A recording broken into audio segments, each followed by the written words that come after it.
pledge allegiance to the flag of the United States of America, which stands one nation under God.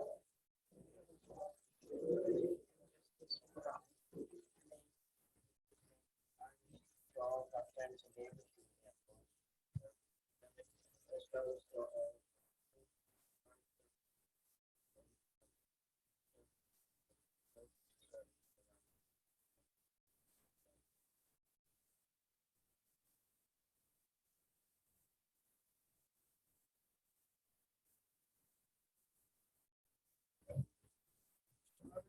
A roll call.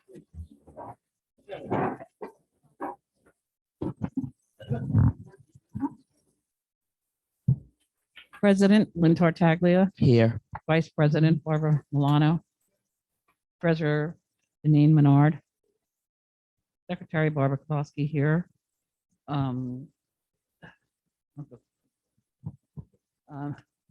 Director Bill Hooks, Director Rich Gigliotti, Present. and Director Dave Sharp out today.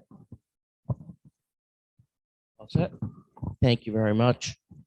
The minutes of the September 21st and October 15th board meetings.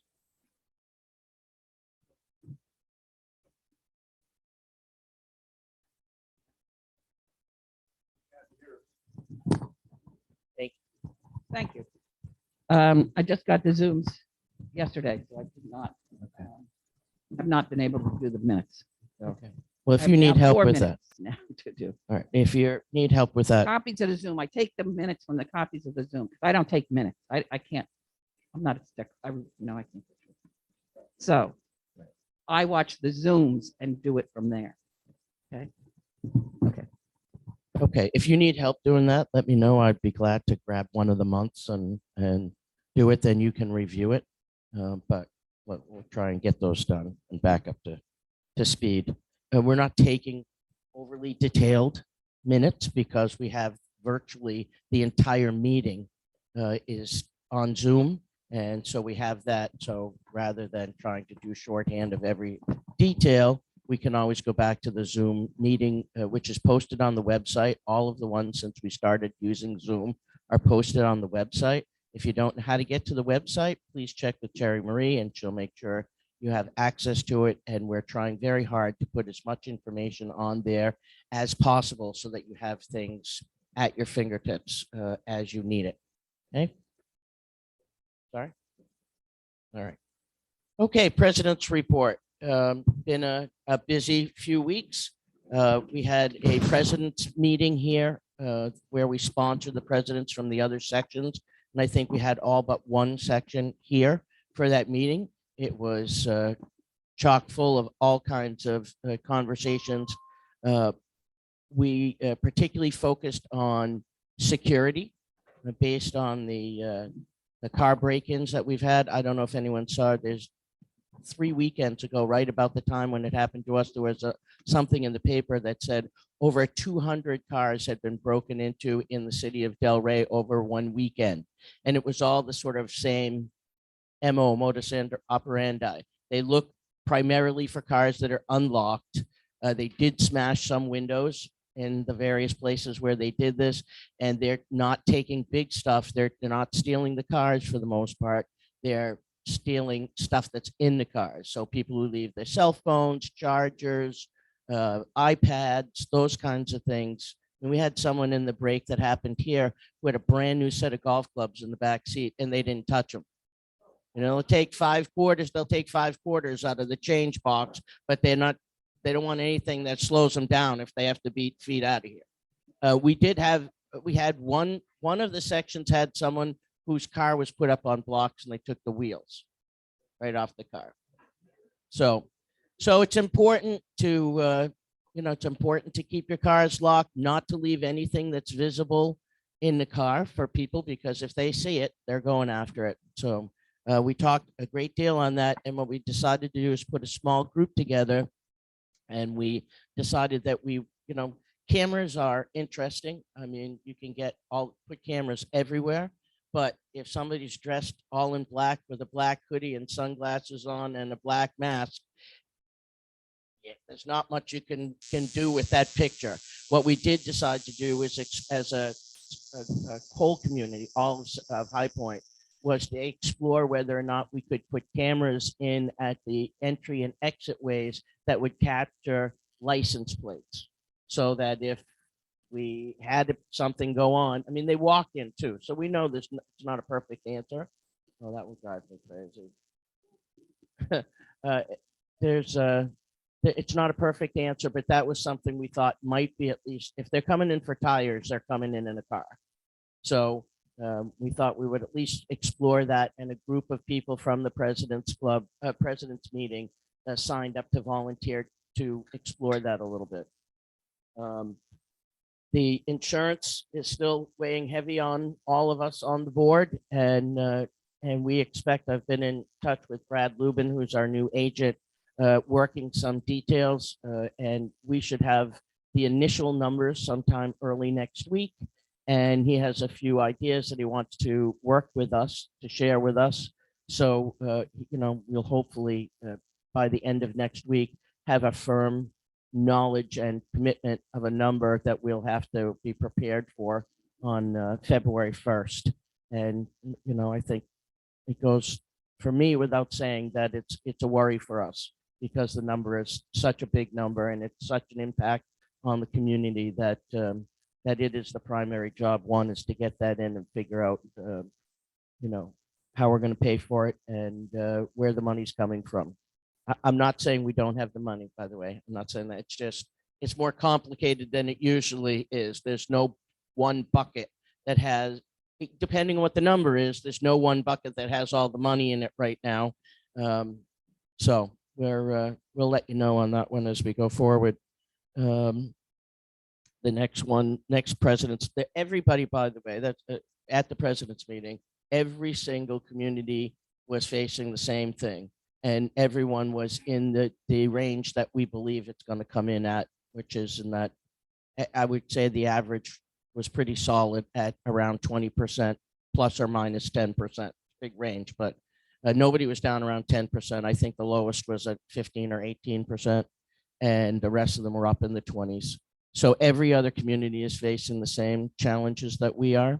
And it's just something we're all trying to live with. But many of them have changed their insurance agents over the past couple of months, and they're working with new folks. So we're sharing information on our experiences around that. And what was the other thing?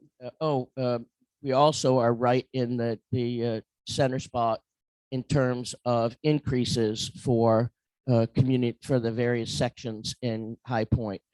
Everybody was in that $20 to $40 range for increases in their communities. So for per unit.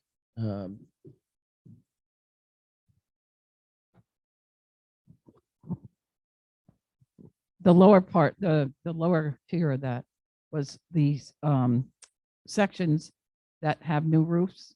Their insurance are coming in lower because they have roofs within the last couple of years. So that and ours are not. Ours are what, 15 years old, Richard? 2006. Something like that, whatever.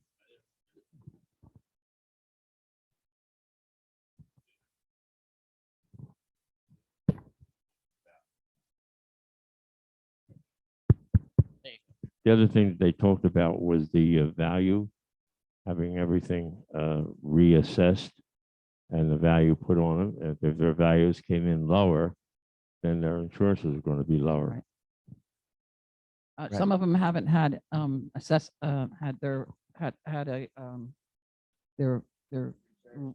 no, some did not have the reserve study, and some did not have.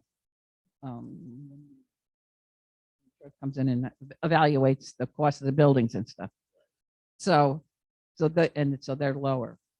But we have usually kept ours till every like 3 years or 4 years to get us reevaluated for how much the buildings are cost and all this. So replacement, thank you. The big impacts on insurance are the construction of the buildings. You can't do anything about that. The windows, and that's an individual decision, but you're not getting a community break unless you have 100% of your windows are redone in hurricane. And Yeah, right, each building. And the third is the roofs. And it's the material that the roofs are made out of, as well as the age the roofs are made of. So that's the only one that we have any control over, but it's an enormous price and we're not due, thank God, we're not due for roofs for a while. So that's not something we're going to be able to hit on. And the final is the Blue Stream contract. We are working it. Richard is taking a point position on that for us. And we met for an hour or so the other day, but we have some questions about the numbers. And before we sit back down at the table with them, we need some clarity from them. We're waiting for a phone call back from them as a result of that. And that's all I have for right now. Move to accept me.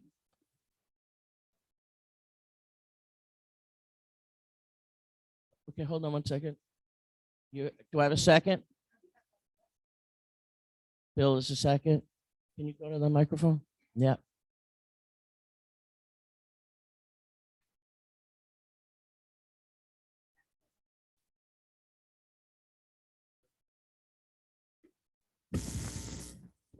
Santina Rizzo, 22D. I just wanted to know, like last year, I started making phone calls about the volunteer patrol that we used to have in this neighborhood. And I was told that because of COVID and blah, blah, blah, blah, that it was being suspended. So I would like to know, is it okay if I call again and try to push for that? Because COVID is like weaning down, we're praying. And I thought that that was something that I was impressed about when I first moved here, that there was a volunteer patrol. And perhaps with all of this going on with the cars being broken into, that they would reconsider reinstating that program. Thanks. And I'm glad you brought it up because there's a couple of folks who were here at the president's meeting. I saw everybody go, oh yeah, we forgot that one and it's important. I don't, as a private citizen, you have the right to, of course, call anybody you would like about something like that. And so you don't need our permission to do that. We talked at the president's meeting about that. Section 6, is it 6? Section 6 pays a company to come once or twice a week between 1 and not 5 times a week. No, once or twice a week. And they come between 1 and 5 o'clock in the morning and they, ride.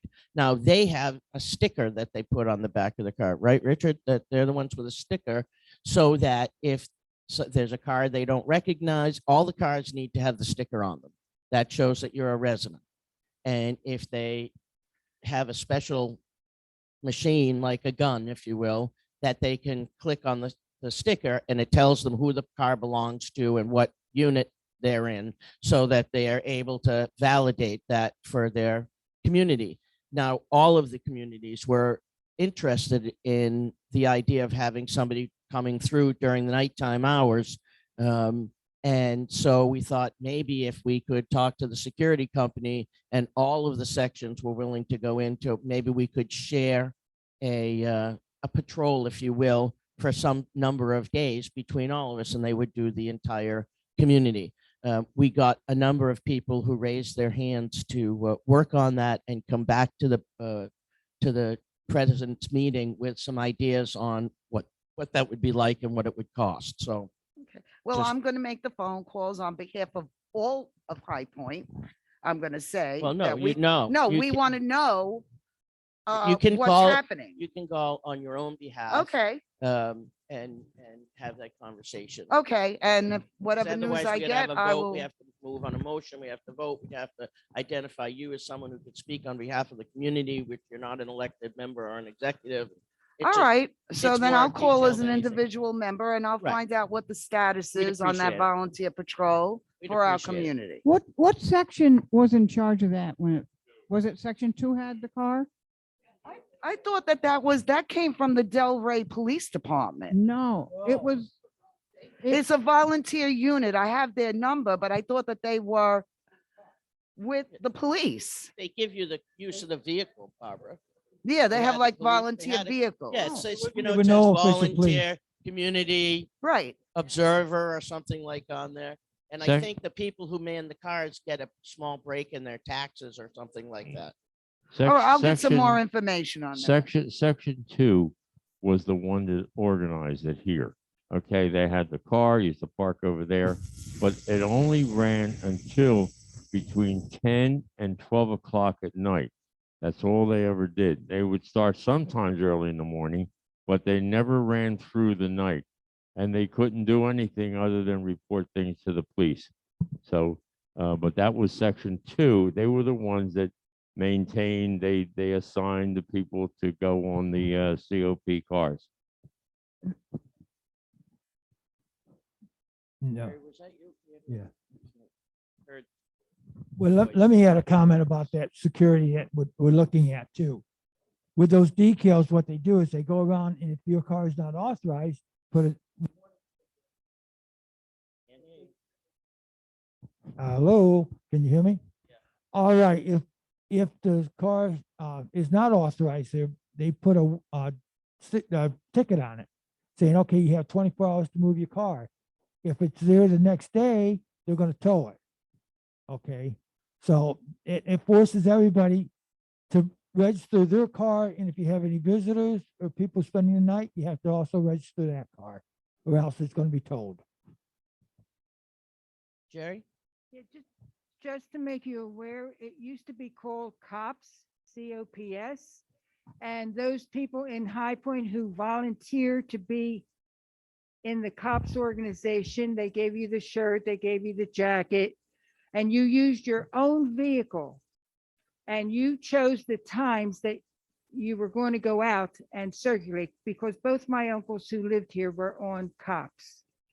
And that's how they worked it back then. So you use your own Right. vehicle, you chose your time, and you're part of the COPS organization in Delray. Okay, thank you. Thanks for that information. I think there must be either multiples of those things, or maybe one has grown in, involved into something else or whatever, but, you know, Santina, if you let it hear any, you know, information and you'd share it with us at the board, it would be terrific. All right. In the meantime, we'll see what happens. You know, we asked for people to volunteer from the various sections, and they all, some people put their names down, but it's like the same people at all of the little subgroups we asked. So how much work they'll get done, how fast, I don't know, but we'll try and keep a handle on that. All right, treasurer's report. Oh, we have to vote on report. All in favor, say aye. Opposed? Ayes have it. So moved. Treasurer's report, please. All right. The good news for the end of the year is that our budget is very close. I don't have exact numbers right now because the auditor is performing the year-end audit. But the overall budget we created for 2021 is we're very close to the bottom line. But I will have a better report probably to the penny before the before the meeting next month. And anything that would be remaining that we haven't spent on the budget would of course go towards the payment of the insurance bill. So if you have any ideas about spending that money, you know where it's going. There was one other thing, Lynn, I don't know if you want to mention now about the insurance agent on homeowners policy. Oh, yeah, thank you for saying that. So we have a new insurance agent, and I was approached by Dwight Eastman, and he and a number of folks have been having concerns about the rising cost of homeowners insurance. It's very difficult to find a carrier to cover for condos, and it's getting more and more expensive all the time. So at his good suggestion, I called the new agent just to see whether he could shed some light on, you know, what was going on in the state of Florida and what could be done. His company, he doesn't sell individual condo unit coverage, but his company has a whole arm that sells condo association homeowners insurance. And he said that if we had some folks, and I approached him about whether if we had a large number of, some significant number of homeowners, whether there could be some kind of a discount for us because we would be giving them a chunk of business. He didn't have an answer for that because it's not, he doesn't do that piece, but he was going to check into it. And he also said that if there was interest in the community, he was sure that he could arrange for the experts from that arm of the company to come here to meet with whomever was interested in hearing about what's going on and what his company offers. No strings attached, no recommendations by the board, but if you're interested in attending something like that, if you wouldn't mind, just either send something to the office or send something to me by email and let me know. So if we have a head count of 10 or 15 residents that want to attend, they can plan for that and we'll get them scheduled to come in. And it costs you maybe an hour of your time and maybe you get some information and knowledge. Maybe we get some better rates. Thank you, Janine. I appreciate that. We have a motion to accept the treasury report. Richard made the motion second. Barbara seconds. All in favor, say aye. Opposed? The ayes have it. Thank you very much, Janine. Director's reports. Dave Sherwood is not here today. So unless anybody has anything they want to bring up on the buildings, we'll have to wait till next month for him to cover that. Lawns and gardens. I'm unhappy. I'm going to just say that I'm unhappy with the fact that sorry. Thank you, Dwight. I'm unhappy with the fact that our lawn service didn't come yesterday as I was told that they would after they came on Tuesday for the first time. I thought we had it all straightened out that they were going to come on back on Wednesdays every other week. And they didn't come yesterday. And I got a call yesterday, said, oh, no, you told us you didn't want Wednesdays because of the trash. So we scheduled it for Thursdays. So listen, I wanted the launch to get done first and foremost. So I said, okay, tell them to come tomorrow. But I have requested a meeting with the senior folks at the business. I don't want this to go in the wrong direction right from the get-go. And I'm concerned, that already it's not started out with all the bells and whistles. So suffice it to say, I'm aggravated with them. We're going to have a conversation and we're going to get clarity. I don't personally, whether it's Wednesday or Thursday, it doesn't matter to me. But what matters to me is the communications that we need to be clear that I expect when someone's making 100 grand of our hard-earned money, that they tell us what they tell us is true and that they keep that commitment to us. And so we're going to have a very, frank and open conversation about whether or not we can rely on them when they tell us they're going to do something, that they're going to do it and they're going to complete it and it's going to be done properly and in the schedule that we have. So more to come on that as we go forward. That's all I really have of note. Any comments? Yeah, one needed. I know that. Yeah. I have a comment. Why we've always used Wednesday, because if there's a rain date and they have to back up, it would go to Thursday. But if we use them on Thursday and they have to go forward, it would be again on a garbage pickup day, which would be a major pickup day because we have the recycles out there too. So we've always pushed for Wednesday and we've always had Wednesday. Yeah, I no question. I would prefer it to be Wednesday as well. But right now, I just want to make sure the lawns are getting done and they're getting done properly and all of the work is getting done properly. Barbara. I had quite a few comments for my section got cut around the building. And I had quite a few comments from my neighbors that they were very happy with what they did, how they cleaned up, how they, even though when they were blowing, they tried to blow much more early in the daytime when they cut the edging. So I was pleasantly surprised. Yep. Yeah, right. Good. Well, Yeah, good. they did a great It's nice job. to have a balance of the pluses and the minuses. Yeah. Doesn't make the minuses go away, but it's always good to give contractors or employees, you know, the good with the bad. And so it's a balance. They did have sharp Yeah. blades. Yeah, they're doing a good job, but I had 3 or 4 comments about trimming around their bushes around. They had round bushes and now they're square. They had bushes that had round and now they squared them off. They wouldn't make them round again. And and those that were square, they just sort of went over them and didn't keep them square. So So they're they the did two. round to the square and square Yeah, to the and round. square to the round. They're the two complaints that I had. You know, that's it. Very frankly, that's a very, very difficult issue.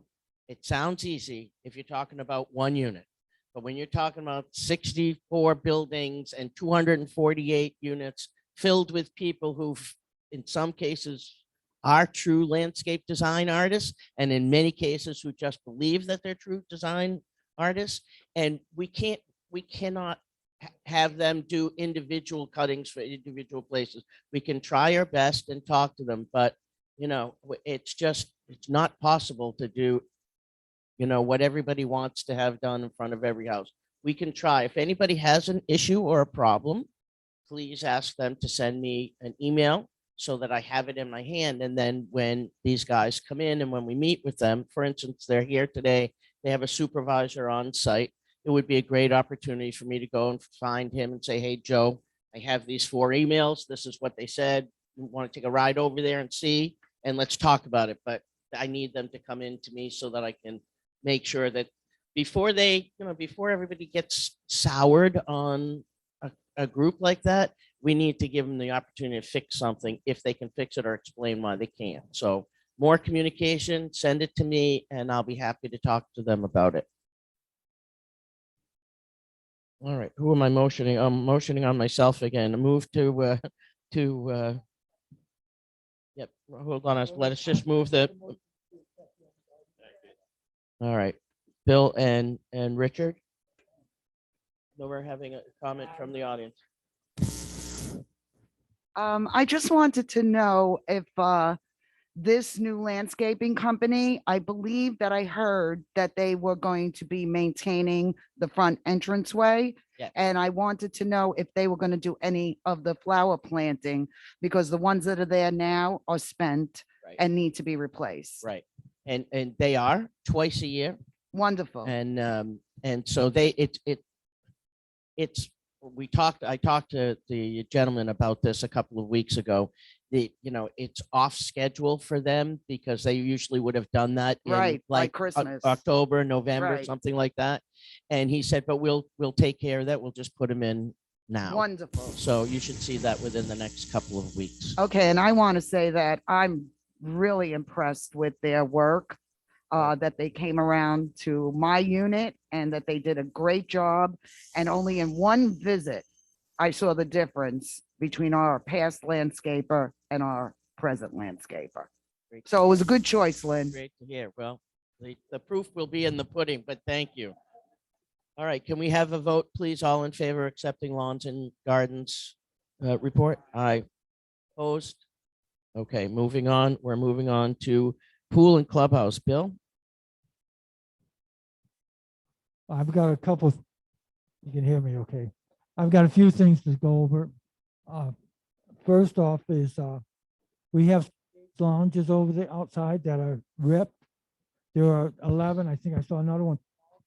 So I got the cost to replace those and I want to investigate that a little bit further, but the cost just to replace the mesh, if we do it ourselves and they send a video and all that, how to do it, it's $78 each plus taxes. So the total is $83.07 for each one. I want to call, yes. They cost, I heard they might cost $300 or $400. The chairs around the pool. We have about a dozen chairs, and they all seem to be ripping in the same place. And what people are trying to figure out is how does that happen? Yep. It's Okay. right at the end where your butt sits on the bottom. And there's some belief people are pushing on it, and when they get up or when they're lying on their stomachs, they push on it, and it's just frays, and then it comes apart and separates. when we had these done, okay, we had the new chaise lounges bought, they were higher. And one of the things that they had suggested was to make sure where people were trying to get up, that they don't push on the end of that screening where your body lays, because that's what's tearing. Use the handle. They always said, use the handle. Don't use that, because that's exactly where it's tearing, where the body portion of that fabric ends. Bill, did you get a price if we went back to the original company? That's who I got it from. What? where That's you who I it? got the price from. All right, so what if we bring them over there and have them fix them? And they're only on the other coast, right? Yeah, but no, they're not. We're repairing them ourselves. They're gonna send the material over here.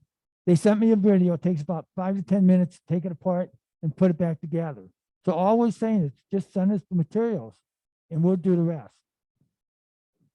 Okay. Okay? Yeah. So a conversation needs to be had. And I'm 1 out of 7. So let's start by that. I'm 1 out of 7. But we don't have money budgeted. That was not a project that was budgeted in operating expense. No. It's, going to cost not tons of money, but it's going to cost some money. And until we get the insurance bill in and figure out where we stand on paying that first, I'm not enthusiastic about spending money on stuff that's not already in the operating budget, unless it's an emergency, a safety issue, a health issue, something like that. And it's not a long time. I mean, it's a couple of weeks. We should be locked and loaded for insurance and we'll know what's happening. But if we could wait to have that conversation until the February meeting. I would like to see if we can go ahead, say, if we get the money to do it, let's do it now and get approval. If it's not there, then we can't, but it's something that, the quote's gonna last for 2 weeks. So I don't know what happens 2 weeks from now, if with another quote, if he's gonna change it, things are gonna get higher down the road, so I can't expect it's gonna go any lower. So, Yeah. but that's, each one of the things I think we'll talk about, as always, have merit and they're good things to do. It's just about, not having put the money aside for those things. The money has to come from somewhere. And, it's not a lot of money, but if there are 4 or 5 of those kinds of projects, then it becomes a lot of money, and there will be 4 or 5 of those coming along in time. So are we out of chairs? Is it a problem that we are short of chairs at the pool? did we buy 15 extra ones? Well, no, but I mean, I'm just not asking to wait forever. I'm just. No, right now, case. I can't say that the Chase launches because I don't go to the pool that much. Have people been looking for them and saying they don't have them available? About a dozen. There's about a dozen. Thank you, Bob. you reckon- I'm recognizing Bob Metzler. Yeah, Bob Messer, 380B. With all due respect, you're going to have little problems arise. There's no question about it. And as they do, you deal with them one at a time. You don't say, let's wait to see what we have and what we do. It's interesting. We have money to allow, to enable free barbecues and free cookouts. We have money so that you could buy a 14-foot by 12-foot outdoor projection screen and projection system that's yet to be demonstrated. But we don't have money to fix 12 chairs for $8, which is 96 bucks. 83. How much? 83. 83 chairs. Okay, so it's $700, but that's about, I've looked at the price of projection TVs and they're much more than $700. My point is, we have a responsibility. You particularly have a responsibility as a board, according to the statute in the state of Florida for condominium associations, to maintain the common element. And part of the common element, and perhaps one of the most valuable assets in the common element is the clubhouse and the pool. And if we don't start to maintain the furniture, it's going to look like it did before we bought that furniture. So my point is, deal with it. That's what managers do. Thank you for sharing. I would like. Barbara? I would like to say that under normal circumstances, I would agree with you, Bob. But right now, our main objective is to get through with the insurance phase. We pay on February 1st. And in January, all of what you spoke about was last year. There's no free anything this year. So, and a lot of the stuff, we probably had about $5,000 worth, maybe not, maybe about $4,000 worth of donations last year for to have different things. We got a margarita machine, we got a popcorn machine, we got lots and lots of things donated. The things you talked about were very minimal costs. And it was at a time when COVID was rampant. These people had not been out of their houses. A lot of the people had not been out of their houses except to come to these things.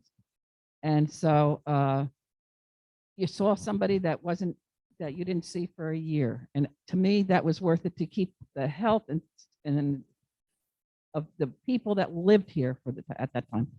That's the first thing. Second thing, that was last year. This year is different. February 1st, we have to pay the bill. We only have 1 month to collect whatever we don't have. And always, since it's in February, you got to remember, we can't carry 1 month of, I'm sorry? We can't carry 1 month of your association maintenance if it's not enough to carry extra things at this point. We really have to wait and assess it.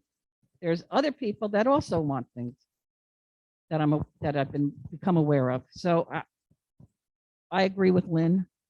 I do strategic planning as my career, and I also think that with we haven't been assessing people what we've been spending. So now we're all biting the bullet, and we just don't have the money. And $1,000 now, $1,000 tomorrow, $5,000. It doesn't sound like a lot until when you know what your budget is. Bill? 5 more things to go over. Wait. So do you want to, is there any other comments by the board members? Do you want to move that we spend the money on the chairs now, or what do you want to do? Because I think we should wait a week, and if the insurance comes in low enough and the board feels that we can afford to fix the chairs, we will do a little email vote or something. And then or just approve it now for if we do have enough money. And that's what I would recommend, to approve it if insurance under what we expect. Okay, and that generates a little bit of, and we could approve it. Insurance. any other comments from the board, from the community? All right, want to make a motion, Bill? Well, all right. So who's going to make a motion? Rich is making a motion that we approve spending the money for the chair repairs contingent upon the outcome of next week's conversations on insurance monies. Do I have a second? Janine is a second. All in favor, say aye. Opposed? Ayes have it. Thank you, Bill. Thank you. All right, try and come up with something I don't need money for. Okay, the club have a private party on April 9th. There were some questions in there, activities, things that aren't going to happen. So I just want to let everybody know that I did give that away. And shuffleboard, there's been a request from Dwight about needing some chalk eraser trays at the bottom of the scoreboards, and those cost $15 each, and there's 6 of them needed. So that would be a total of $90, and we do have money for shuffleboard of $150. So my recommendation is to use that so they can have the shuffleboard.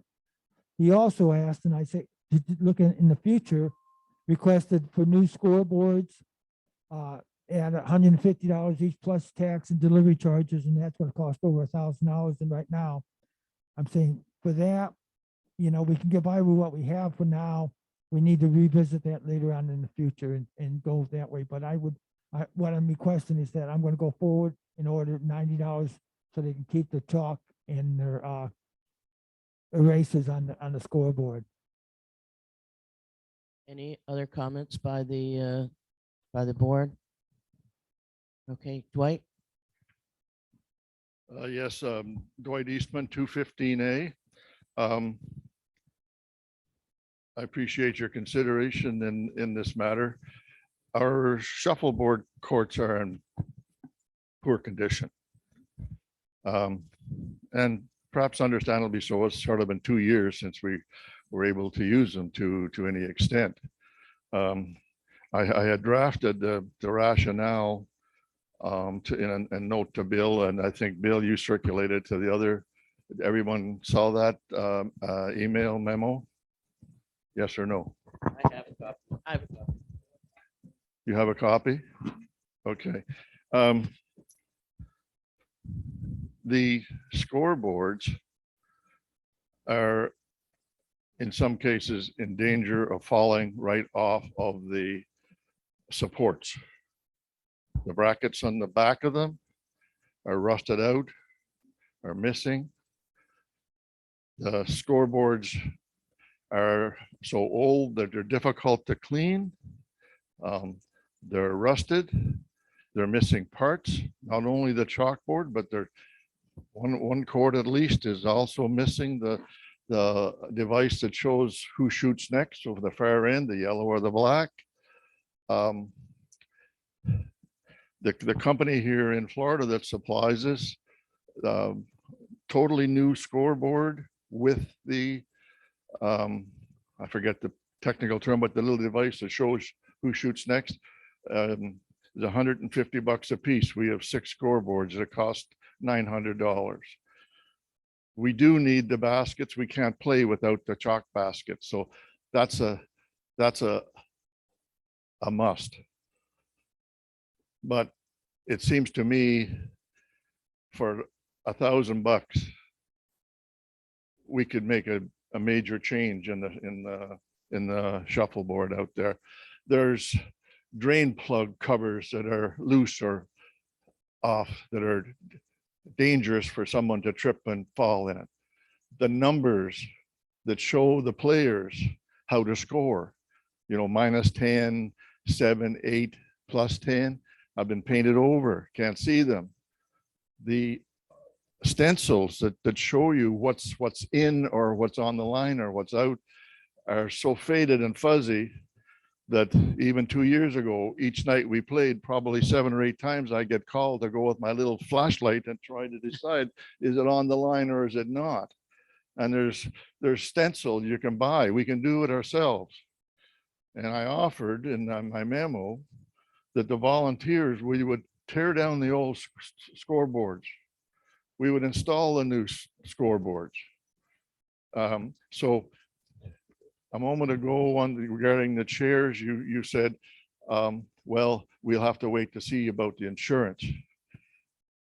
Perhaps we could get the same offer regarding the shuffleboard. And just to warn you, we're going to need more as it goes on the shuffleboard. It's not all that expensive. They really need to be resurfaced. There's actual holes in the thing. It hasn't been done, and I don't know, maybe since 1971, I don't know, but they desperately need to be resurfaced. I don't mean painted, I mean resurfaced. You But can that's a see big this- ticket item, Yeah. and we're not pushing on it. We just go out there to have fun. So we put up with that.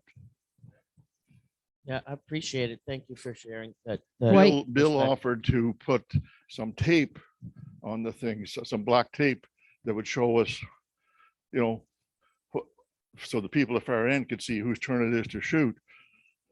Maybe, Bill, you can also give us some string and we'll try and tie the scoreboards to the frames as well.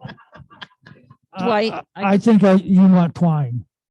Dwight, I just want you to know that your shuffleboard court was talked about during the budget committee.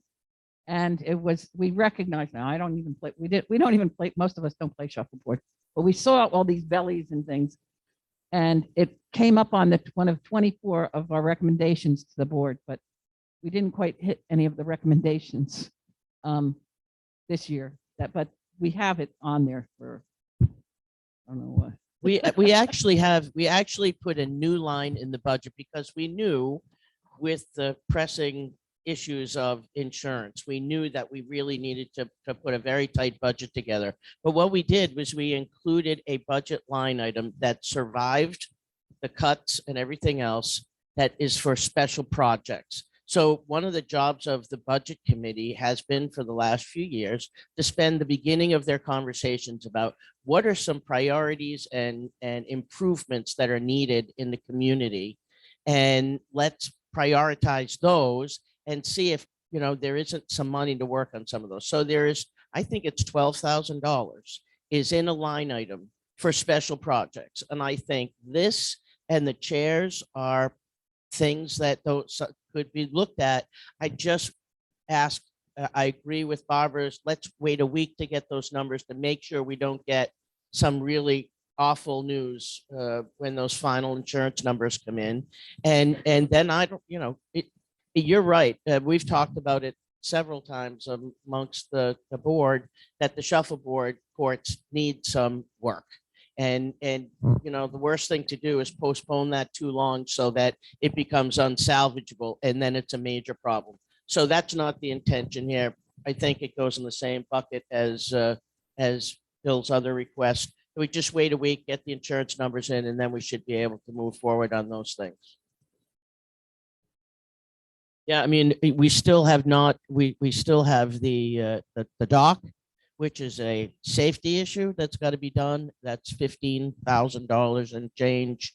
And who knows what it is today, because that was the estimates we got for RFPs back in November and December. And we have the pool house that has to be done as well.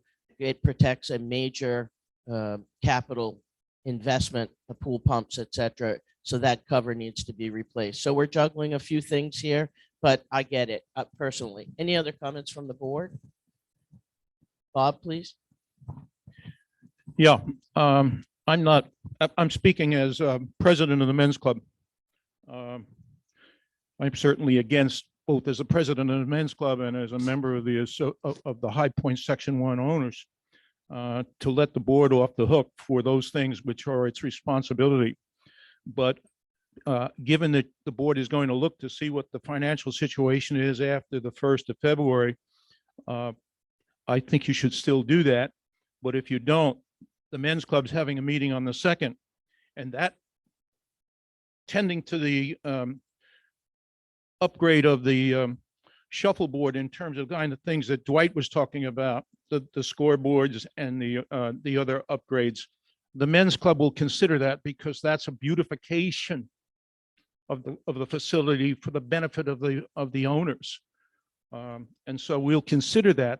I'm saying that prematurely because it's up to the men with their vote as to whether they want to do that with some of the money that we have. But that's the kind of thing that we like to do. We'd rather not give it to the as much as they deserve it. We'd rather not give it to the Police Benevolent Association or the EMTs and firefighters of Delray Beach before we use it to do maintenance on the facility. But let's have you, with all due respect, go ahead and look to see what you can do. By the way, another thing that you are obligated to do is the fence and the gates on the east side of the pool. Well, perhaps the west, but the east side's falling down and the gates don't meet the state requirement, the code for safety. And that's a really serious issue. So there are other things you need to tend to, certainly, but the men's club will take a look at that on the 2nd, but we'd like to hear back from you before the 2nd. If someone will get back to me, I don't care who it is, before that meeting to let us know. Bill will get back to you and he will be at the meeting. Thank you, Bob. I think your offer to look at that as a potential place for the men's club to play an important role is really appreciated. Okay. Oh, okay. Well, I won't talk about the fence, the gate, the dock. We kind of talked about that a little bit, but last thing I have on my list, which was too long, I think. We had a problem with a freezer. Everything in the freezer was defrosting. So right now, we may have to buy a new freezer in the kitchen. There's nothing in it. I've got a thermometer in there and it shows the temperature at 10, -10 degrees. Okay, I mean, I'm sorry, 10 degrees, which I don't know if that's the right temperature to maintain it forever. Probably another thought. How much? It's gonna cost probably another $1,000 to replace that freezer if we have to, and that it's not, it's 15 years old. It's not worth putting a dime into it to have somebody come in and look at it to repair it. So Is that a ballpark or did you check any prices? Because that seems low to me. just, yeah, Yeah? I did. I went Good. online, looked at it for the size and everything else like that. Between 1,000 and 1,300, depending on what we really ended up with in going with that. So So, We're up to about 5K in small project. you don't think it's worth having a repairman even look at it? it's 15 years old. Okay, the life on those things, 15 years. 50 years ago they would have lasted 100 years, but today they only last about 10. Okay, Bill, can we have a motion to accept Bill's report? Oh, Bill, storage space in the Oh, clubhouse. Okay, yeah. Another thing is we're looking at is cleaning out the storage area.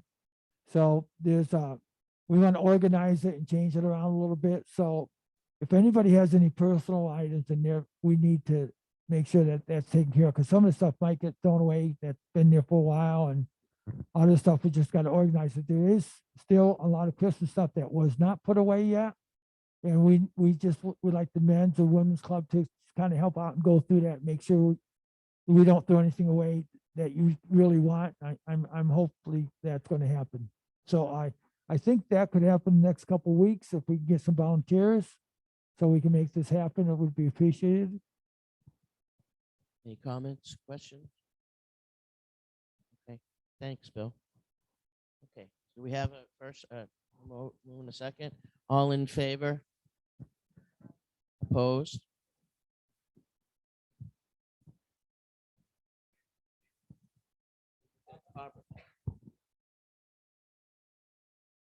Okay. We are moving on to sales and leases.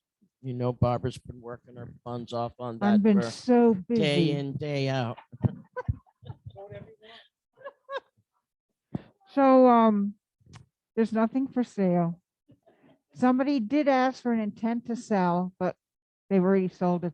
They already know who they're selling it to. And there's nothing for rent. And Good job.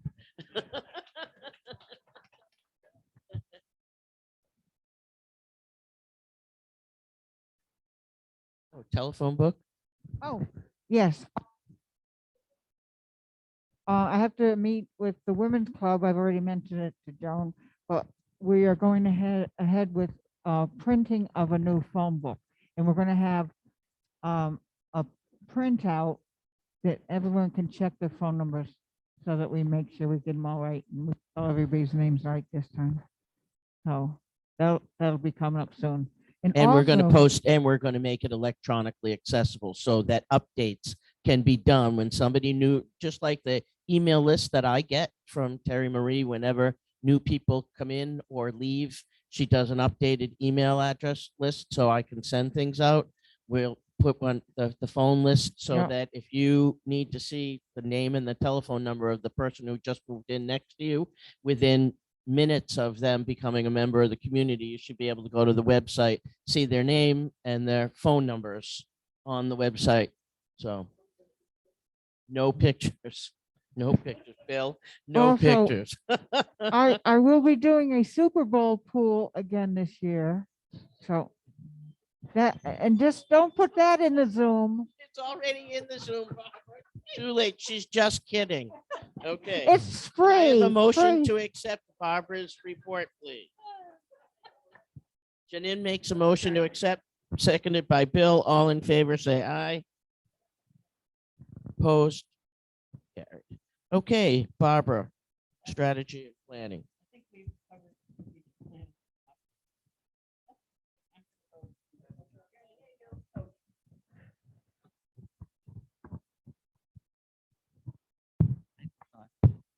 I think we've gone through a lot of the strategic planning for this through the other directors. But cultural planning and the social, couple of things. The social calendar is going to be revised because there's been cancellations. There's been Jack has had an operation on his hand, and he was going to plan the luau. So that's postponed for like another month at least. And that's a 50th anniversary, 50th year of High Point. So it's an anniversary party and luau. And the social calendar, we've had a couple moves back and forth because of weather and this. And so I'm going to call for a social committee meeting probably this week, the end of this week. Next week. Yeah, this is the end, hopefully, the end of this. Yeah, so. Okay. Oh. Okay. And that's it. Thank you. 50 years. It's your 50th year. Amazing, right? I wish it was 50 years. Okay, can I have a motion to accept Barbara's report? Made by Bill, seconded by Barbara. All in favor, say aye. Opposed? Ayes have it. Thank you, Barbara. Richard, Director at Large, please. Okay, the only thing we really have happening right now is we're waiting to meet and discuss the quotes that we have for the dock. We have 2 quotes in. We need to compare them and see who's going to do what for the prices.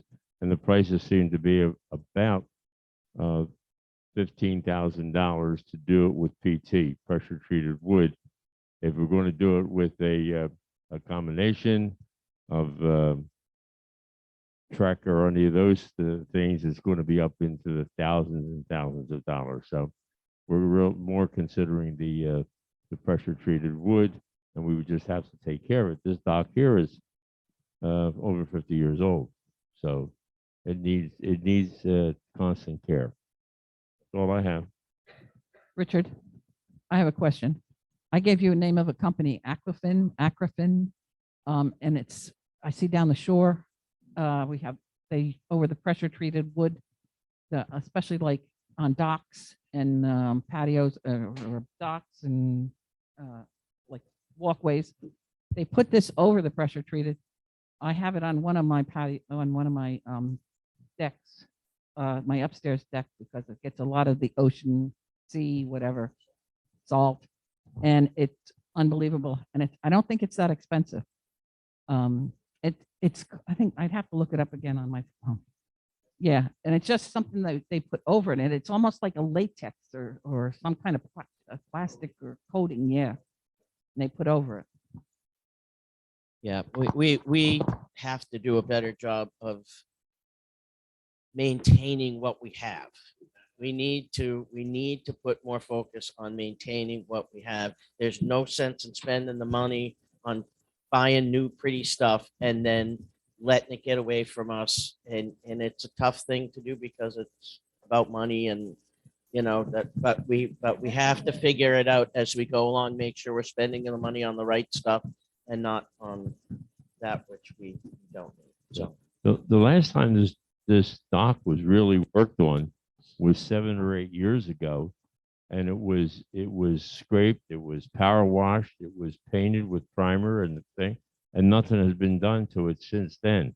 So that's a long period of time, especially here with the salt air. agreed. Okay, Dwight.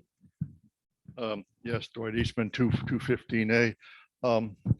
Regarding the dock, I've looked at it carefully with 3 other people at different times from here. And it's obviously as plain as a nose on your face. It needs a new floor.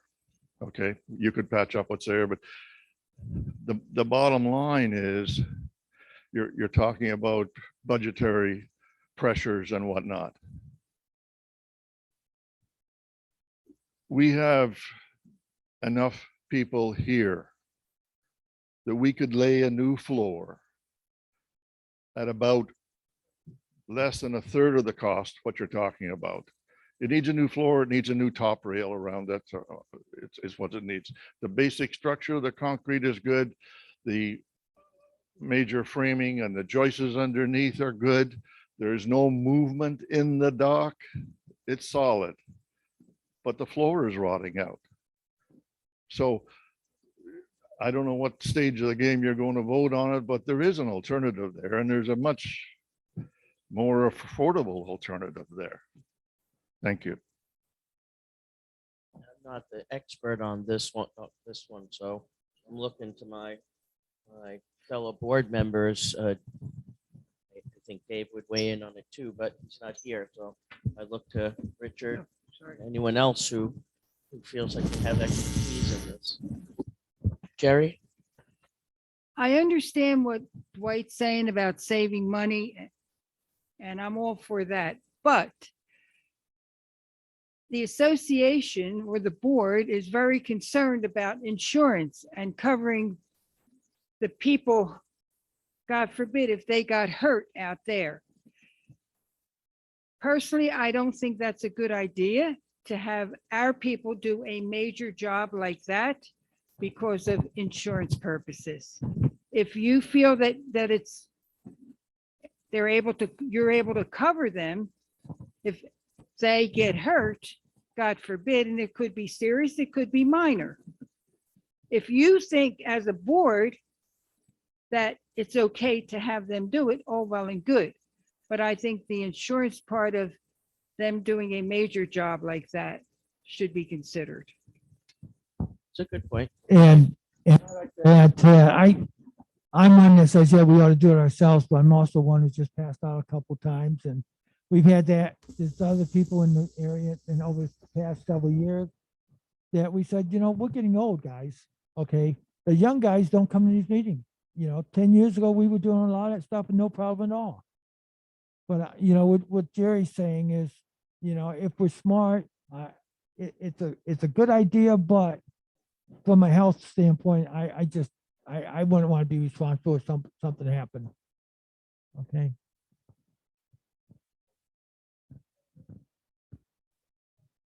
Yeah, we had talked about seeking volunteers to help us do something like that. But again, it always came out to where it's a health hazard. It could be a health problem if someone gets hurt out there, especially falling in the water, because all those boards have to come up, and then the water may have to be cleaned under it. So it's a problem to do that. I mean, I think it's a good idea, but not out there. If we're going to do the parking lot and recode it, that's one thing. But being over the water and involved in all that, it's pretty dangerous.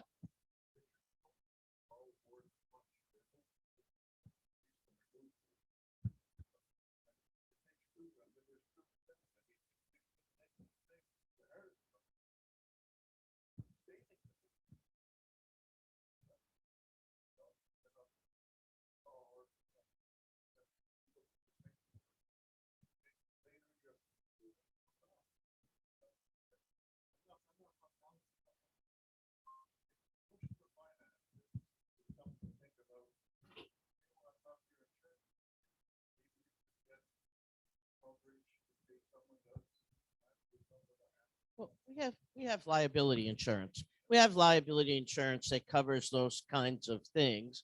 I mean, I think it's a good idea that Jerry brought it up, and I think we should check with them to, just to confirm that if we have volunteers doing something like that, should someone get hurt, that we have the coverage to take care of that. I mean, as much as nobody wants someone to get hurt, we also don't want any new claims on the insurance to drive the prices of the insurance up either. So, it's not as simple a solution as one would think. But let us, Dwight, if I don't know where you are in the thinking about this, whether or not you have already confirmed that you have X numbers of able-bodied people who would be willing to help you in a project like this. And sort of to quantify it rather than just think about it, because then we could do apples to oranges, right? Then we could say we got this, we got that, and he's got a group of people and they're skilled enough to do this kind of work, and we don't have somebody that's going to go down in the sun like has happened before when people have worked on projects, painting and such.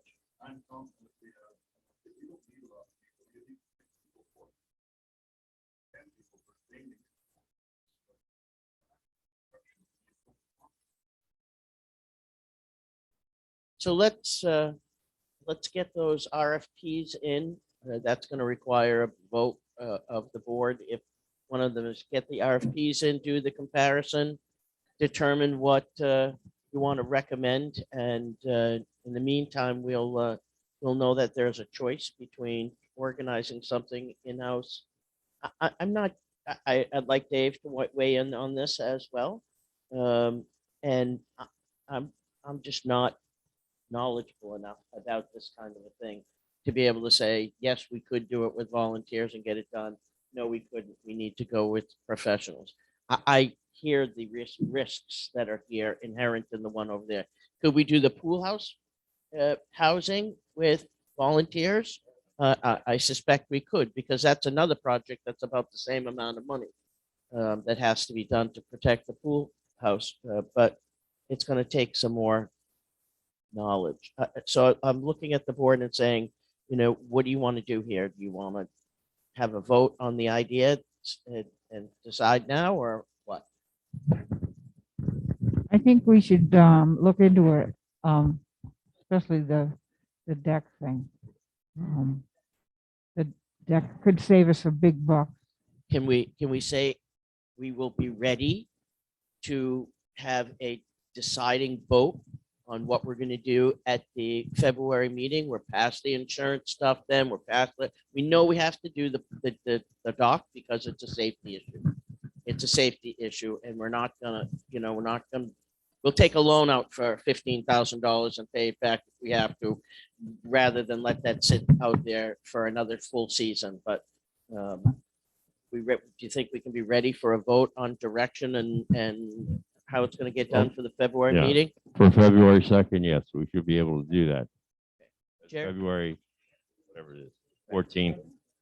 Jerry? If you look around the room, I know the men are energetic.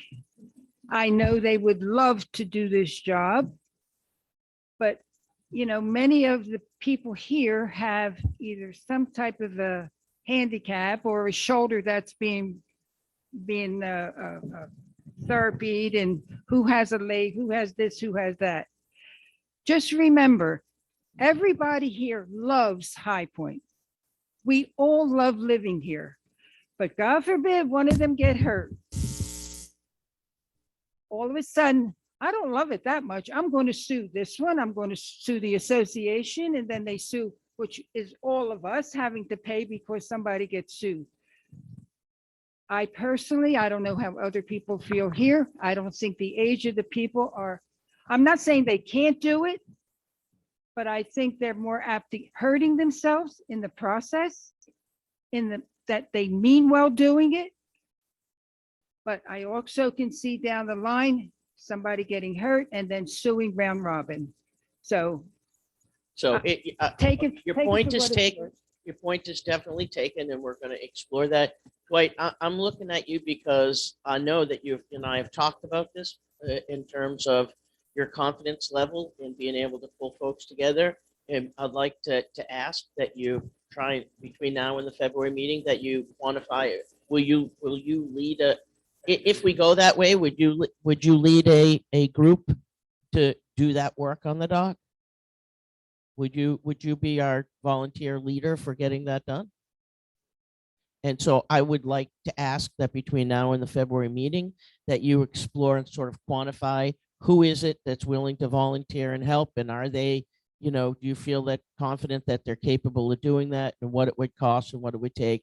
So then we can compare it to the RFPs. I'll call the insurance company to see if there's any issue with doing that, and let's just explore it a little further. Maybe something will fall off the table. Maybe something will turn out to be great, but let's explore it. I'm happy to be at your call if you need something from me. Thank you. Thank you.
Okay, so I want to check that that the coverage pertains to an owner performing a task not typically covered by an owner.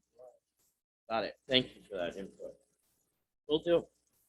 Thank you, everyone. I appreciate, as I think the rest of the board does too, your offer, Dwight, to pull this together and help us get something that's very necessary to get done for the safety and the well-being of our community, as well as the beautification, and to do that with volunteers. And thanks to anybody who is willing to do that voluntary work.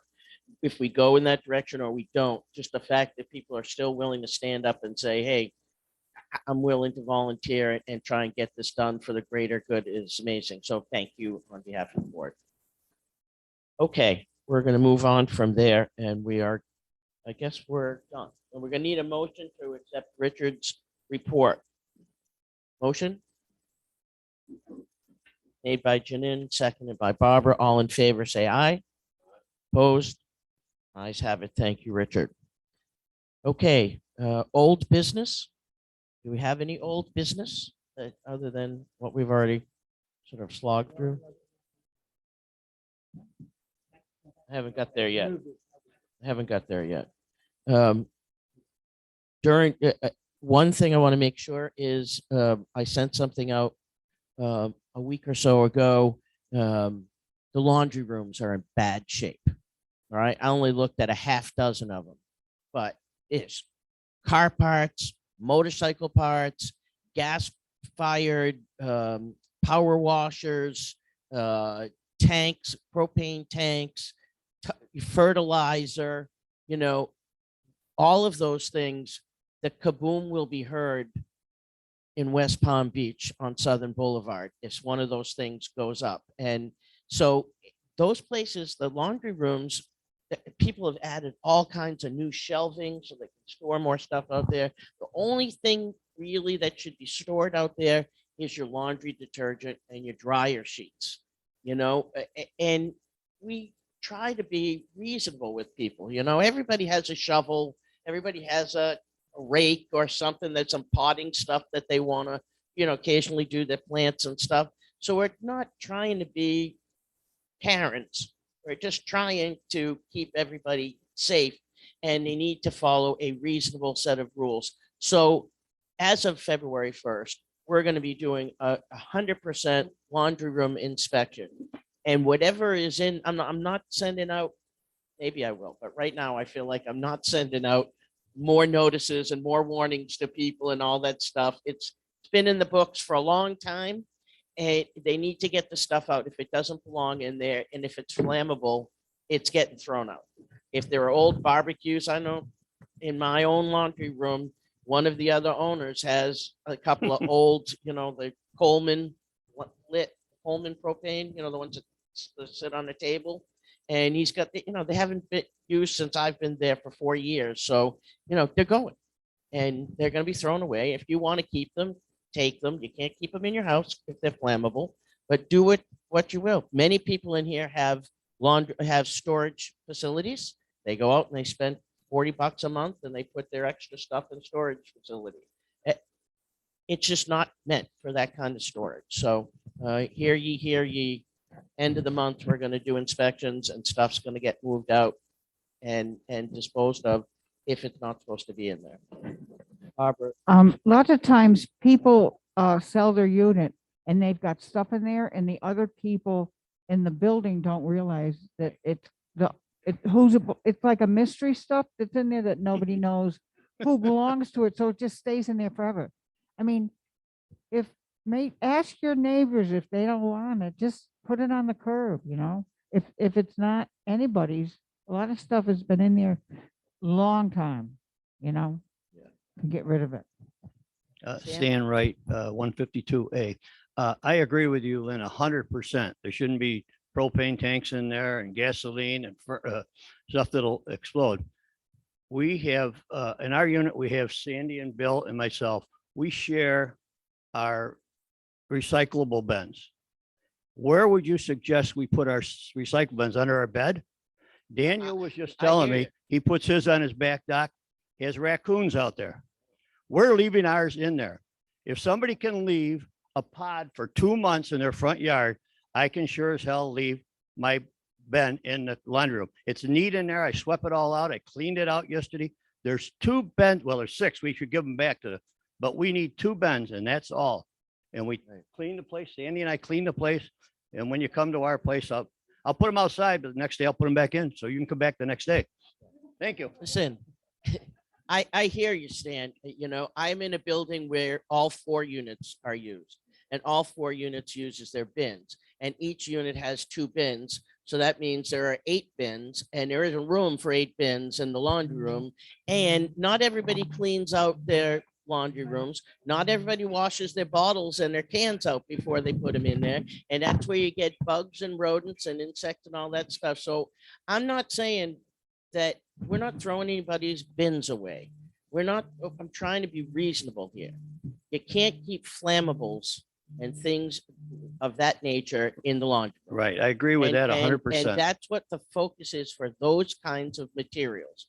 However, just like the foyer, as far as I'm concerned, if all the neighbors agree that that's something that they're willing to do and it doesn't block access to the water heaters and it doesn't block access to the fire equipment, it doesn't block access to the electrical equipment that's in there, all of which is the primary reason for that laundry room to be the size it is, then nobody's going to go out of their way to try and bust people's chops on it. Okay. On the other hand, if the neighbors don't like the stuff out there, they don't like the whatever it is you've got out there that you're using that's not laundry related, then the decision is going to be to opt for what the neighbor wants because it's not supposed to be used for that stuff.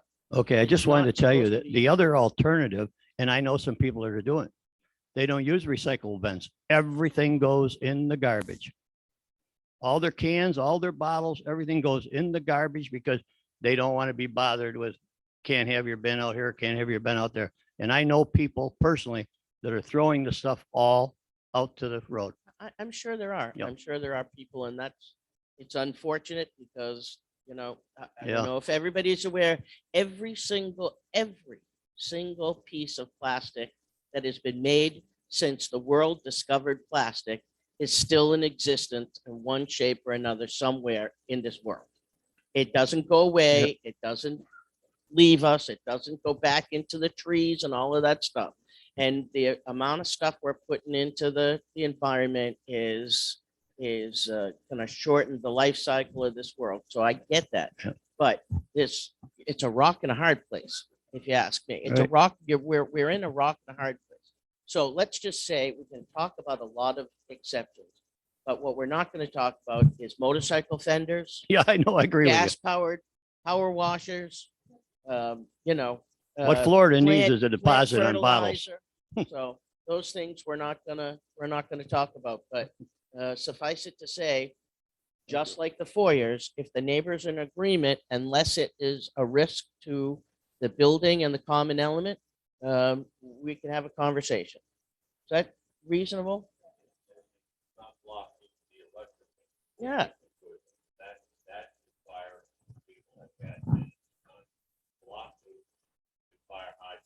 Fire extinguisher. Yeah, you know, everybody's looking to make extra money. the city of Del Rey in the course of 2020 to 21 has instituted a whole bunch of new things, all of which have fines associated with them. We spent, not a lot last year, but we had a number of fines from the fire department because they instituted an annual inspection of the laundry rooms. So we don't know when they're coming. We don't know when they'll be here. They come in and they go in there and they're going to decide whether the stuff is in the right place, whether it's blocked and stuff. And then they're going to assess us a fine for every single one of those that they find doesn't meet their criteria for a safe space. So that's one. The water backflow devices. Last year, they came up with a new rule because the city's in all kinds of hot water with the state and the feds about their water backflow devices. They decided that all of them had to be inspected on an annual basis. It cost $5,000 and change that we never had to spend before. And then it costed about $3,000 to do the repairs on the stuff that wasn't working and to put a new one in. So, there's more at play here than just convenience and getting the laundry done and the board trying to rule everybody's life. We're trying to get it right, but enough on that one. That's the end of my old business. The other thing is, no, I have one more. That is lawns and gardens. We have a lot of folks who are doing amazing work and putting in new renovated perimeters of the building, landscaping. We have run into some problems. No, none are intentional, but we've run into some problems simply because we live in Florida in High Point Section 1. Even when they started 50 years ago, the elevations in this community clearly were not even. I don't know what they did at the time to try and make water flow appropriately down to the lake. Whatever the case, we have challenges, particularly along the boulevard, but everywhere with water runoff. And water runoff is a problem for buildings. It eats away at the foundations, it eats away at the structures and creates huge problems going forward. So everybody needs to make sure that they're getting pre-approval for any work that's going to be done outside. The board needs to do a better job at making sure that those pre-approvals are complete, they are accurate, they have the right information on them, they have the specific information about footage, where the sprinklers are, all that stuff is laid out. There's all in, the pre-approval form has many of those rules on it. Dave was going to present a new form today. Unfortunately, he's not here because of, personal illness, but he is ready to put a new one out there. And we need folks to check in. Owners are responsible for the work that they contract to get done. We're responsible for inspections and making sure that the work that they put in is done according to the approval plan that's put in. We need to work together on it, but we need people to please ask via the approval form if they want to do renovations outside their house. We'll work together to get you what you need for your property as best we can without jeopardizing the units and the communities that surround you. And with that last sermon, I guess I'm done. Okay, I'd like to, on our old business, I'd really like to talk about the cars and the traffic in here. Ed is a new joiner in our walking procedures. We walk almost a mile every night in our community, and we go up into section 2. Okay, the cars, their driving practices are terrible. They don't stop at stop signs. The speed is what they do around here. They do respond to us because we walk with lights. And my daughter has almost stopped me from walking until I got one of those reflective shirts. Okay, so now I walk with the reflective shirts and they see that. So it protects 4 or 5 of us whenever we're walking. So if you're out at night, number one, have a flashlight with you and make sure it's on. Don't go out in dark clothes. Okay, wear lighter clothes at night. If you're out walking and a car doesn't respond to the safety procedures, give him a wave, and I would say, hey, you're not allowed to do that. So, and if you know anybody in other sections, mention it to them. I mean, they come around these corners, and some of it are people in our community. They come around the corners and never stop. And then when I use my 3-wheel walker at night when I walk, but everybody else is just walking. So we have flashlights, we have the reflectors. So, just be careful with that.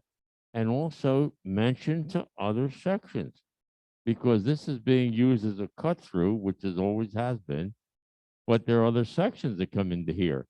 Sections 5 and 6, a lot of times will come off Atlantic Avenue instead of going all the way around and going through the section 6.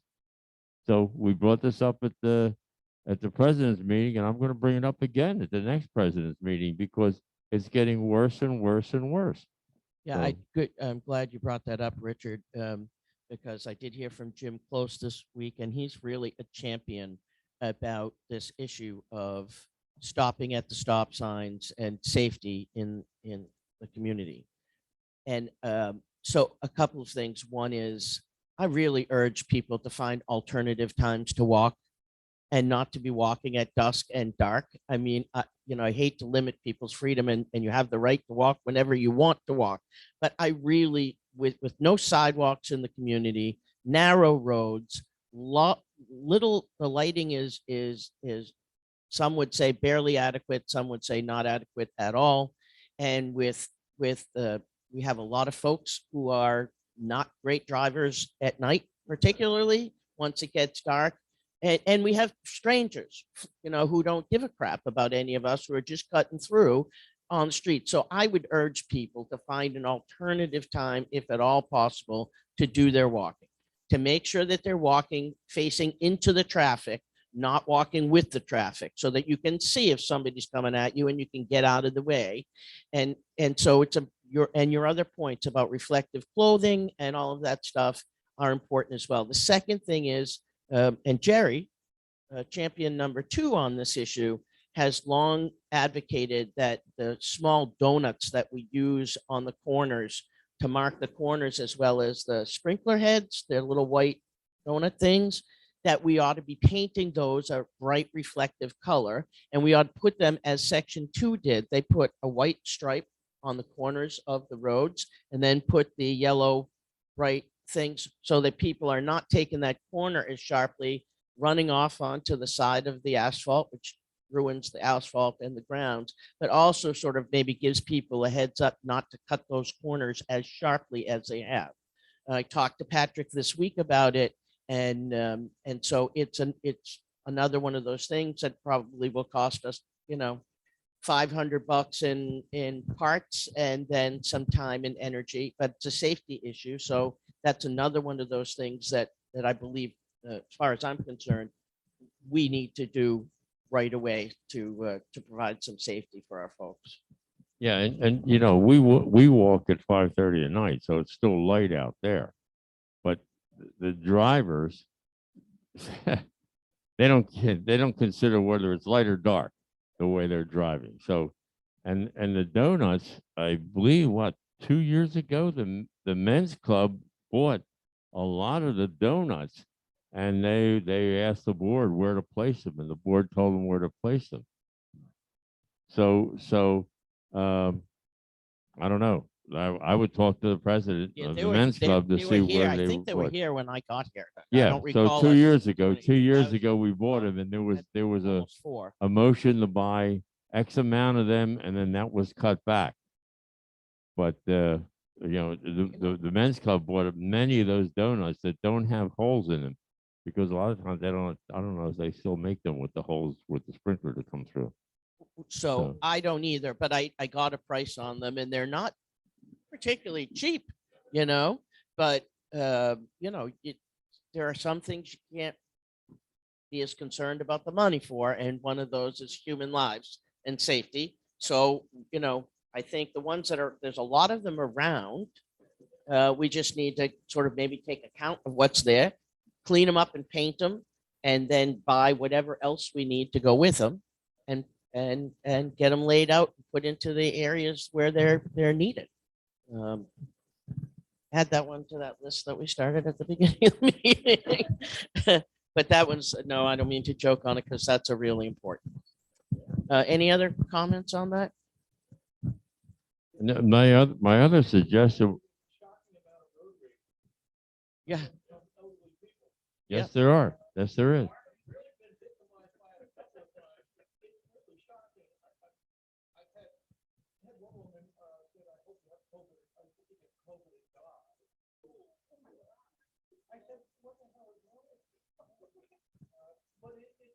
Sick.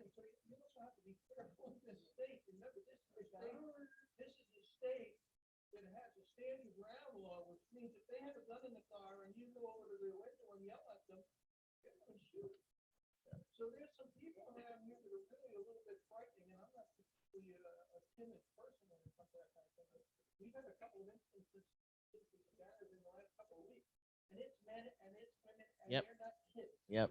Yep. Agreed. And Good it point, happens Bob. in daylight. It doesn't happen just at night. It happens at daylight.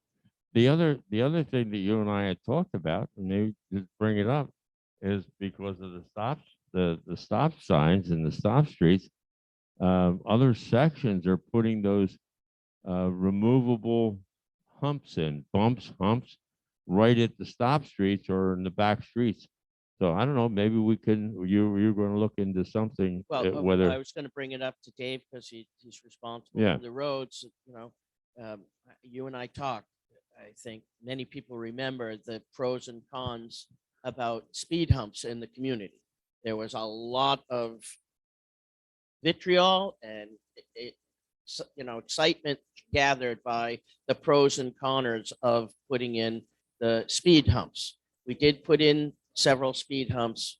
Unfortunately, they haven't done much to slow the traffic down. I've seen more cars airborne than I care to remember. I mean, they just hit it and keep on going. And, I don't know. They don't, it's hard to understand. I think cars go faster than they used to go and quicker, so people step on the gas and you can get from 0 to 50 in most cars today, regardless of what you're driving, at a very quick rate of speed. And I just think people don't realize how fast they're going many cases, and others just don't care. So it's a complex problem. The speed humps are something that we should look into. I'm gonna ask Dave to look at that. But I also need to hear from the community about whether they want speed humps we have a plethora of stop signs, a lot of stop signs for a very small community. And you're going to put a speed hump at every stop sign or every yield sign. You're going to be hitting a lot of bumps. And maybe that's the right thing to do. I don't know. But it takes a conversation, I think, a broader conversation about this. So I'll ask Dave. I think, basically the main road through here is the one that needs it. If we're going to do it, if we're going to put the speed humps, so the portable ones that just go there, and we can always move them too. So, but that was a consideration. Yeah, thanks, Richard. That's a good idea. Recommendation. I'll make sure Dave gets that on his bucket list. Hi, this is Bob Matz, 120A and B. And I just had a couple of comments on some of the things that have passed and maybe a question or two, which probably falls under old business. But first up, I'd like to say good job with the new landscaping company. I really like the fact that they did the edges on the island on the boulevard on the way in. It really looks shoddy when you get all those weeds growing in the crack against the white there. So they did a fantastic job. It looks great. Good. The budget, first up, thank you guys for what you do with the budget, because I try to follow along, but all the reserves and everything else that you guys got going, you do a fantastic job. It does bug me. We can teach you, Janine. There's an election coming up. You guys are so good. You don't need me. I do think it kind of saddens me when we come down and there are things that obviously need to get done, and we're like struggling for $1,000 or, So in my head, I think back of all those years of no increase to HOA, and maybe if we had just done like $5 a year, we would have generated a few more dollars and been able to get some of these things done. So just as you go into the budget next year, I just ask you to consider, trying to build up a little bit, because I don't want to come down here and feel like a pauper. I love it down here. I want to come down and have fun. You're 100% right, and I don't think there's a member of the board that, all with the best of intentions, Yes, absolutely. wouldn't have done it differently. Yeah, had we hindsight's had 20/20. it to do over again. It felt like the right thing to do at the time, and people were happy about the fact that there weren't increases every time they turned around. And unfortunately, what we did was we sort of sucked off all the extra that Correct. maybe was in the budget, and in order to cover for Right. that. And so it won't happen again. So yeah, so now we got to It's build it back unlikely up. to happen again. I just wanted to comment, this might scare the board, but I started a group on Facebook for High Point Section 1 of Delray Beach. My intent is for it to be just a place where people can socialize online, give recommendations, talk about new restaurants, maybe a way to get people together. It specifically says in the rules, this is not an official site, and don't try to do your board business here. Go to the board.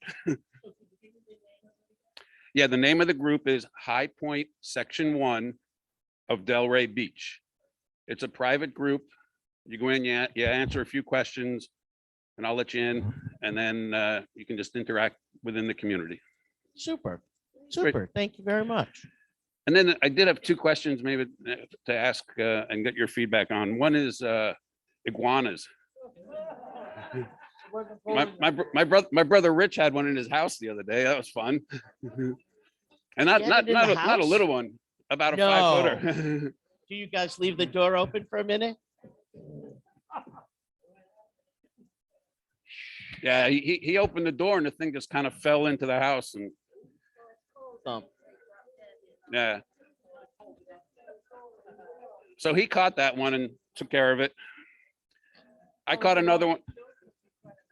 I And caught I kept- another one the next day and took care of that. But maybe you can just let us know like where we are with the exterminator and stuff. And then my other question was just on sprinklers, because I know that was a big discussion last year. I'm just curious where we are with them, how much more work needs to get done. And again, thank you all for all you do. The iguanas real fast. We talked about the laundry rooms, okay? When you're in the laundry room, please don't leave your door open. Because while you're in there, and a lot of times you ride by and nobody's in the laundry room, but the door is propped open, where do the iguanas go? In the laundry room. Where do the rats go? In the laundry room. Where do the geckos go? In the laundry room. So, just be careful when you're in the laundry room or not in the laundry room. Don't leave the door open. We had, so the iguana issue is just, it's never ending. They average, 300 babies a piece, the females, a year. Okay, it's an invasive species, so there's really nothing that eats iguanas. Some things will defend themselves against iguanas, but they're just, they're proliferating at a rapid rate. We spent it's sort of an interesting conversation today because this number keeps coming up. But about 2-3 months ago, we spent $1,000 and hired some iguana killers to come in. And they just sat under the trees up by Gladys's house and along the canal, and bam, bump, bump, bump, bam, bump, bump, bump. And they lined them up out here because I paid by the tail. So there was a different price for sizes, and they had to line them up, and it was pretty amazing. But they could have come back the next weekend and done it all over again, because there's no poison that works on them. There's no sprays. There's no anything that works on these darn things. So the best I think we can do, and we put money in the budget this year for, trying to do some control, but it's really going to be, shoveling iguanas against the tide, because we don't have a real resolution. Okay, the iguanas is that, and the sprinklers. So the sprinklers are were not a project. The sprinklers were never a project. We have for years in the community, far before I got here, I think folks will attest to the fact that sprinklers have been an issue. You know, we had one guy doing all the maintenance, and his ability to check the sprinklers, except for when somebody complained about something not working, it just didn't happen. Different maintenance people did a better or worse job at it, but it just wasn't getting done. And we don't have the money to spend to try and put a new system in. I think at that time we talked about it, which was maybe 2 or 3 years ago, it was, $300,000 or $400,000 was the best guess for trying to replace the system. And it's just something that we said, we're not in a position to do that if we don't have to. So what we decided is to hire somebody part-time, and his job is to go around the community and over the course of every month, make sure that every single sprinkler head is checked and is working, that the piping is working, that the systems are on and performing as they're supposed to, and then doing repairs as the sprinkler heads get blocked. We get a lot of calls from people who say, geez, I put in my new hurricane windows and I realized my sprinklers are sprinkling the windows instead of the grass. And so he goes out and makes adjustments on those kinds of things, checks the rain sensors and all that. And he works 24 hours a week. And for my money, the amount of issues with sprinklers has gone from up here down to here. And as soon as we go for a few months without checking them, I suspect we'll be back up here because of the age of the system. So from my perspective, and I'm talking about it because it was I championed that idea. I think it's been money well spent. And he and I are about to have performance review conversation. And part of that will be about talking in 2022 to start transitioning from not just simply checking for what is, but to start talking about where the proactive places where we could, add a new line of sprinklers if it's possible, or where the positioning of sprinklers is incorrect and needs to be moved. I think about the perimeters of buildings where the buildings pipes are in some places very close to the building, and when people go to do renovations, they come upon those pipes and it's a pain. So I don't have all those ideas because I'm not an expert, but those are some ideas for things for him to do that in addition to the maintenance, now that I believe is under control, but that increase or enhance our abilities to water and irrigate properly. An example is he worked with Santina around the pool to look at where we had water and sprinklers and those kinds of things to make sure that those areas are well taken care of and irrigated as well. Water is life in Florida. So I'm satisfied. I'd be happy to hear from the rest of the board and the community if you believe that's still money well spent.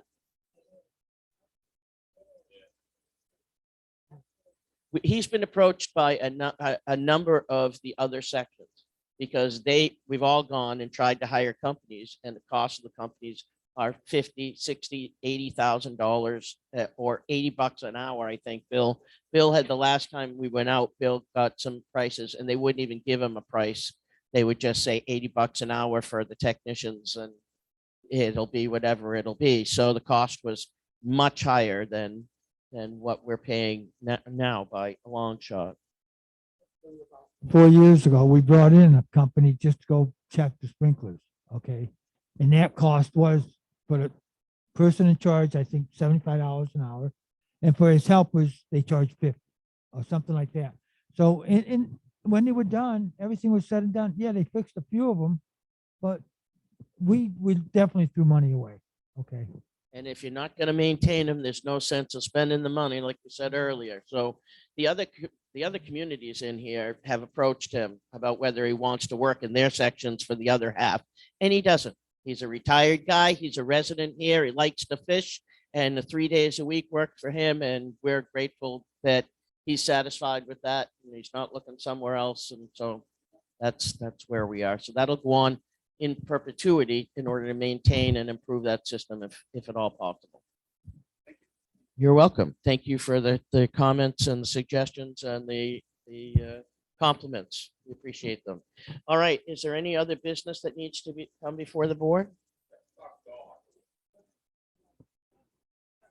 What mailing? Oh, sorry. All right, all right, all right. That's why I asked. That's I'm only one, 248. Okay, so we've got the email mailing hand delivery of annual meeting. Annual meeting comes up in March. We'll be sending out electronically the notice for that schedule. It is an election. So how many seats do we have available? We have 4 seats that will be up for election. We had 3 last year. There's 4 this year because we stagger them.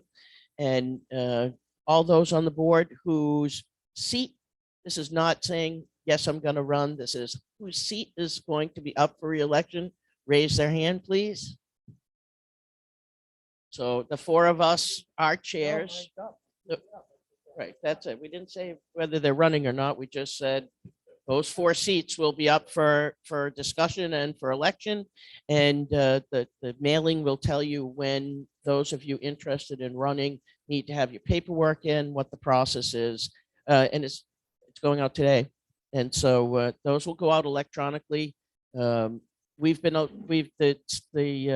federal law or the state law in Florida has changed in the last 2 years to include the ability to do a lot more stuff electronically. COVID helped on that, but it makes life a lot easier for a lot of us. So those of you who have email addresses registered with the office will get them. Anyone for whom we don't have an email address will get one either hand delivered or in the US mail. But that process, we're doing all 3 of those. But if we have an email address for you, we're not sending you something in the mail or hand delivered with people walking up and down the streets or going into the 21st century. Okay, did I miss anything on the elections, Barbara? All right, Joan. Hi, I'm Joan Messler, 380B. I have a question about Zoom meetings. When we're not here and we're up north, wherever, because we're snowbirds, can we get on a Zoom meeting and how do we do it? And is that going to become available? So right now, we don't do live, and it's not for any reason other than we're technically challenged. And so we have the ability, the intent is to do that. Okay. We have the ability to have up to 150 people on a Zoom call. So the first step would be to allow people to view it live. Right. But that's not really what people want. They want to participate live. Many people that I've talked to who are interested, they want to be able to make a comment. And that becomes much more complex because you have to have a moderator who can you're looking at a computer screen. First of all, you have to have laptops available or some computer PC that you're looking at live, and somebody's got to be looking at that, and they've got to be identifying who's raising their hands, who's in the queue, recognize them to speak on the Zoom, and then do that dialogue through the Zoom process. All doable, all very doable.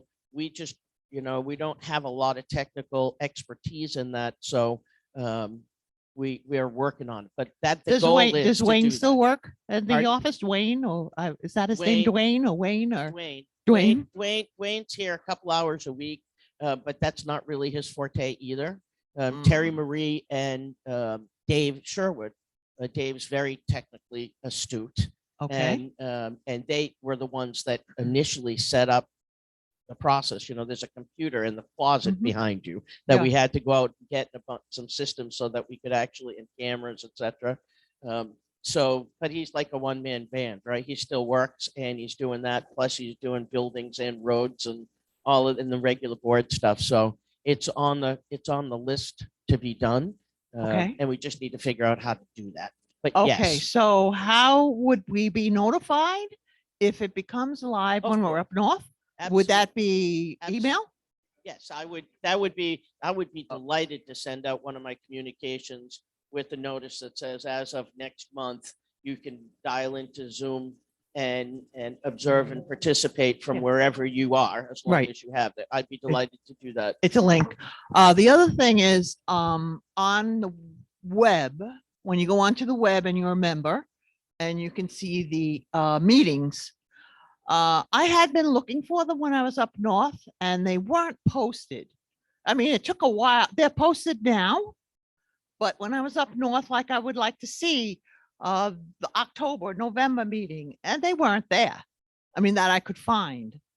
How often are they? I mean, I know they have to be approved and then they're put on. Is that correct? Nope, we put it on, we try to put it on the same day as the meeting. Now, the person who puts those on, to the person who runs our website is Dwayne. Right. And if he's not here that particular day and he's only here a couple of days Mhm. for a couple of hours, it's when he comes in the next time that we put them up there. And then they don't have to be improved because they're actual. I mean, it is a Okay, so you verbatim don't- actual capture of what happened in the meeting. So there's no concern about whether somebody heard something correctly or misinterpreted something. So they go up as soon as possible. I think that's just, we needed to get into the rhythm of doing that. And Okay, we Zoom so everything now. Okay, so what it is we have the meeting. Barbara. Okay, I mean, I'm not trying to, you have to write them. Correct? So you do this and you do the writing of the minutes. And then they're given to Dwayne? No. How does this work? I mean, This is you know, opposite. It's different now. I don't know. I don't take shorthand. and No, I no, don't, I take- understand that. So what I do is I take minimal notes, many as I can take. I watch the Zoom Correct? and that's how I do the minutes afterwards. But the Zoom is already on there before I even do my minutes. All right, so the Zoom is just for the offices? The No, Zoom. no. No, we can get on the Yeah. Zoom. Oh, yeah. Oh, yeah. If you look in, you should, I think it's under the financial and meetings. I think that's what it says, under members only, financials and meetings, and there's a whole list. And both the hard copy of minutes as well as the Zoom, the entire Zoom of the meeting is on there, and you can click on there and go right onto the video and Oh, watch the okay. meeting. Okay, And so, yeah, so that's available for anybody who wants Zoom to minutes see is- it. yeah.